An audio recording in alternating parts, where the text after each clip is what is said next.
Bismillahirrahmanirrahim. Assalamualaikum warahmatullahi wabarakatuh. Para pendengar sekalian, pada hari ini saya ingin menerangkan kepada anda semua mengenai kepentingan ataupun peranan beribadah bagi seorang Muslim.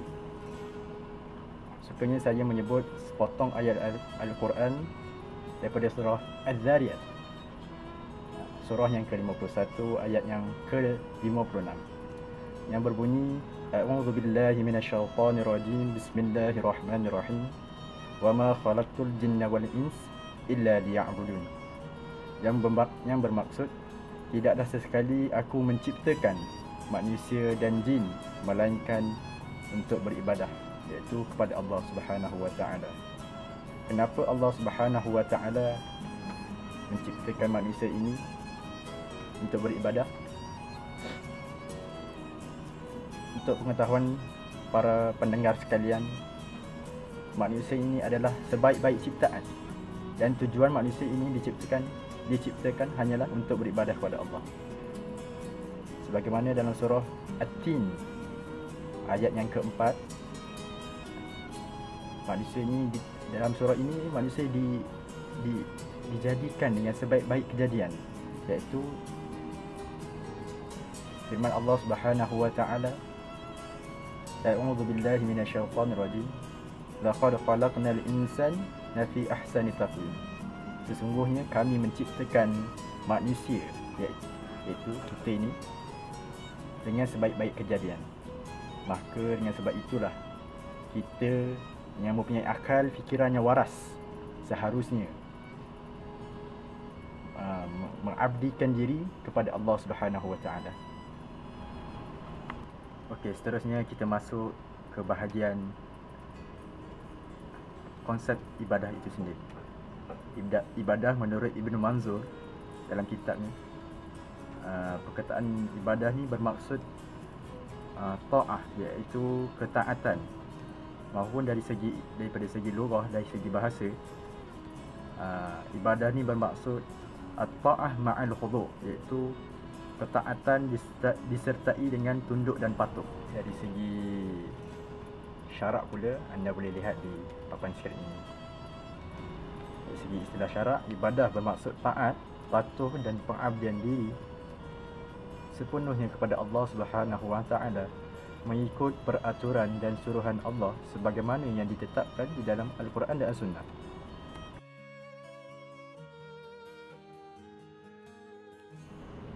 Para pendengar sekalian, seterusnya kita masuk kepada peranan ataupun kepentingan beribadah seorang Muslim. Antara kepentingannya adalah seperti ibadah adalah jalan yang menuju kepada ketakwaan. Maksud takwa itu sendiri iaitu mentaati Allah dan tidak mengingkari perintahnya, serta sentiasa mengingati Allah dan tidak melupainya. Antara kelebihannya, orang yang mempunyai sifat ini akan mewarisi syurga. Takwa sebagai penyebab bagi kecintaan Allah terhadap hamba-Nya. Seterusnya dibuka pintu barakat yang berada di langit dan di bumi, dan yang akhirnya janji Allah pertolongannya sentiasa mengiringi orang yang bertakwa.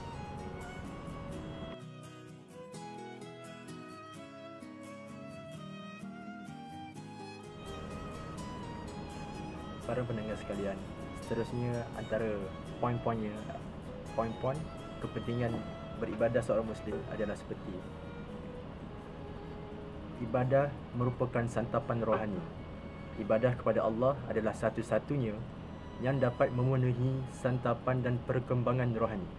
Dalam sebuah hadis, Rasulullah sallallahu alaihi wasallam pernah bersabda, daripada Ibnu Umar radhiyallahu anhu berkata, Rasulullah sallallahu alaihi wasallam telah bersabda, hati manusia akan berkarat seperti besi yang dikaratkan oleh air. Apakah cara untuk menjadikan hati bersinar semula? Katanya, dengan banyak mengingati, mati dan membaca Al-Quran. Maka di sini dengan membaca Al-Quran juga adalah sesuatu ibadah yang dituntut oleh Allah Subhanahu wa taala supaya hati kita ini jadi cerah, supaya tidak berkarat.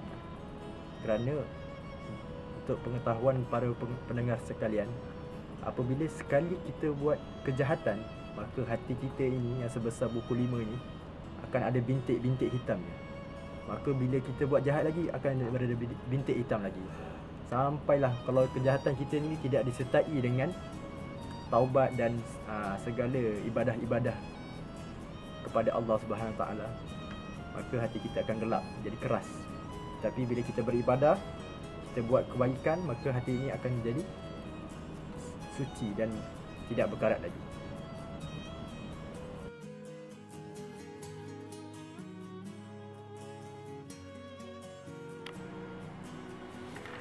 Sabda Rasulullah sallallahu alaihi wasallam pernah berkata, "Ya ma'syar syabab, wahai sekalian pemuda, man istata'a minkumul ba'a, barang siapa yang berkemampuan untuk menikah, falyatazawwaj, maka berkahwinlah. Kerana dengan perkahwinan itu dapat menundukkan pandangan. Sekiranya tidak mampu, maka berpuasa. Maka dengan beribadah puasa ini dapat mengekang hawa nafsu daripada melakukan sebarang maksiat kepada Allah Subhanahu Wa Taala.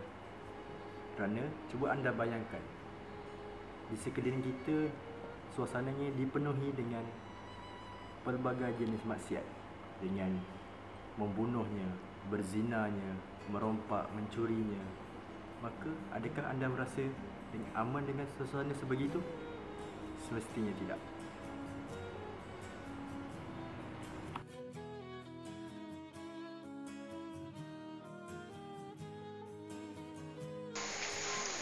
Seterusnya, saya ingin membincangkan tentang ibadah itu perlu diamalkan sepenuh masa supaya izzahnya ataupun kelebihannya dapat dirasai ataupun dilihat oleh orang ramai.